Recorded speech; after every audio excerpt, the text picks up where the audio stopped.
सहरको भिडभाडबाट टाढा आज म एउटा सानो तर सुन्दर यात्रामा निस्किएको छु।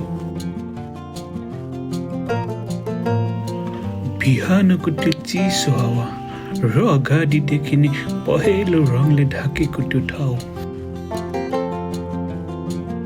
बाटो सानो छ तर दृश्य भने निकै ठुलो। खोलाको छेउछेउ हुँदै जाँदा प्रकृतिले आफै रङ्गिए जस्तो लाग्छ। यहाँ कुनै ठुलो योजना छैन, कसैले रोपेको खेत पनि होइन, तर प्रकृतिले आफै फुलाएको यी टोरीका फुलहरू पुरै ठाउँलाई सुनौलो बनाइदिएका छन्। हावा बिस्तारै चल्छ र फुलहरू हल्का हल्का हल्लिन्छन्।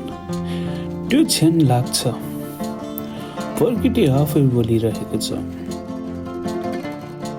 कहिलेकाहीँ सुन्दरता महँगो ठाउँमा होइन, यस्तै साधारण ठाउँमा लुकेको हुन्छ। खोलाको आवाज, हावाको स्पर्श र यी पहेँला फुलहरू, यी सबै मिलेर यो ठाउँलाई एउटा सानो स्वर्ग बनाइदिएका छन्। यात्रा ठुलो हुनुपर्छ भन्ने छैन, कहिलेकाहीँ यस्तै सानो यात्राले पनि मनलाई धेरै शान्ति दिन्छ।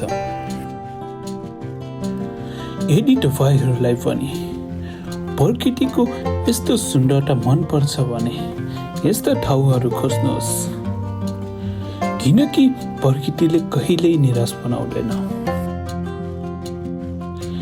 कहिलेकाहीँ सबैभन्दा सुन्दर यात्रा हामीले सोचेको भन्दा धेरै फरक हुन्छ।